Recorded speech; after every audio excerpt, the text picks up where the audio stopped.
Hey everyone!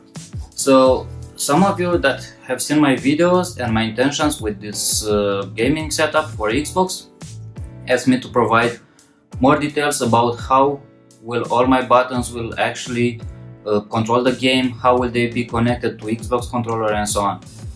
Therefore I have decided to expand this video about my optocouplers interface board and to explain more in detail how I thought this project. Again, as you most probably know, a PC user can buy a cheap USB interface board that is plug and play, and any button connected to this board can be mapped to the game exactly as a keyboard button. But for Xbox the things are a bit different, and I realized that I will face many challenges. I have tried to make some small illustrations and to describe in detail all the connections so you can understand how to reproduce this setup or even make it better. First of all, we have these double switches that I presented in the first episode, and some other switches, simple buttons, simple push buttons. And then in the second episode you have seen how I routed out all the cables for Xbox controller, so how can we remotely access a button on the controller. Now it's time to make this interface board and to show you how I thought all this project and how will be everything connected together. So let's start. The plan is to build a gaming seat that will be equipped with a steering wheel stand and a side console. For the seat I think I will just update one that I built before out of scrap wood. And the console is actually the subject of this video series, and it looks like this so far. At the end the setup will be like in the photo. Steering wheel and side console attached to Xbox One that will run the FS19 game shown on the TV. Since the steering wheel has a simple USB connection, we will focus on our side panel and Xbox. As you most probably know, the only way to input a device to Xbox is the USB connection. This means that my side panel needs to communicate with the Xbox as any other USB controller. Therefore, I had two options. First, to emulate this communication with a program board like Arduino or Raspberry Pi, or second, to use an actual Xbox controller. After a search on Amazon, where I found an aftermarket Xbox controller for a bit over 20 euros, I have decided to go for option number 2. After I received the Xbox controller, I simply opened the housing, and for all the buttons I have routed out two wires. Whenever I externally connect the two wires together, this will actually be exactly as I would press the corresponding button on the controller. You can check out this step as well as an in-game test in the previous episode of this series. By the way, don't forget to hit the subscribe button so you will be notified about all the future uploads. As this is the last episode about miscellaneous stuff, the next ones I think will be a lot more interesting for you. For instance, in the next episode you will see how I build this joystick that will be used for tools handling, like front loaders. It also has some buttons embedded for LB and RB, so I can toggle between different functions. And let's come back to our explanations.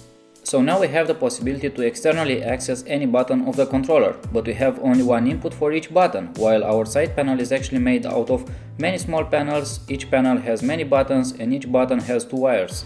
In the same time, the same button might be used in combination with other buttons for multiple actions in the game, so we need many inputs on the controller. There is a possibility to directly solder all the wires together, but this comes with another 3 issues.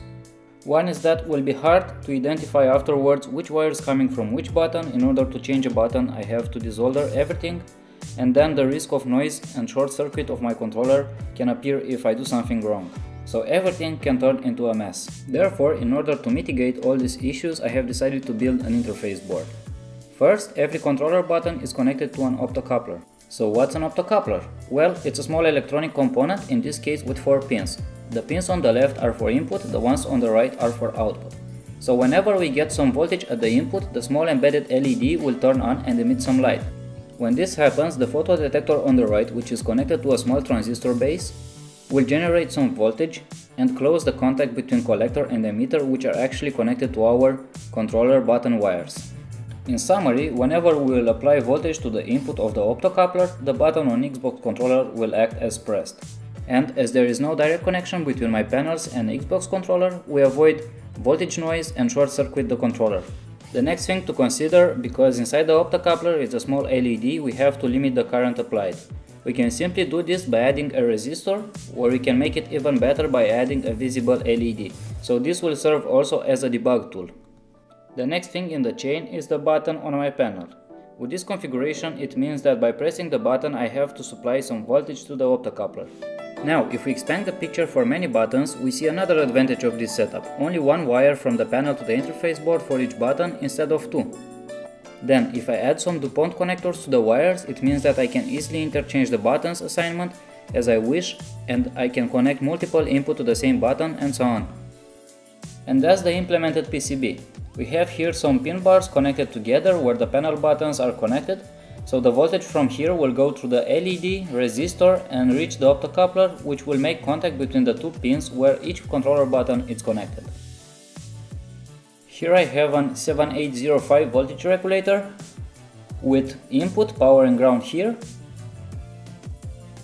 ground also here, and here the 5 volts output which will supply my switches. I still have to add some more optocouplers here.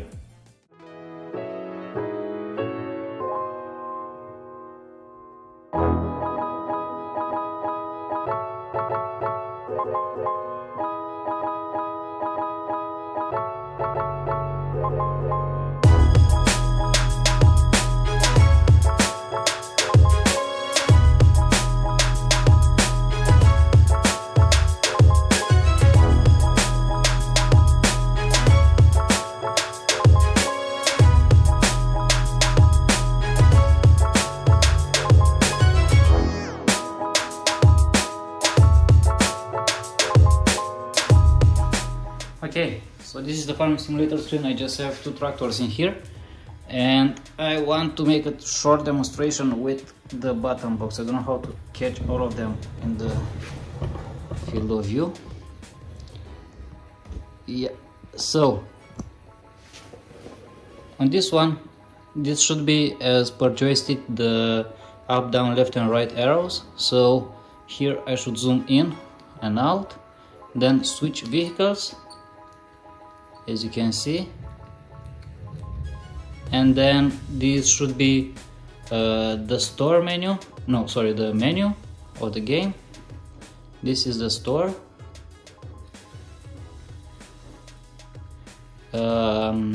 What else? This should be the lights. No, this is enter and exit vehicle. This one is hire driver, but now we're not on a field.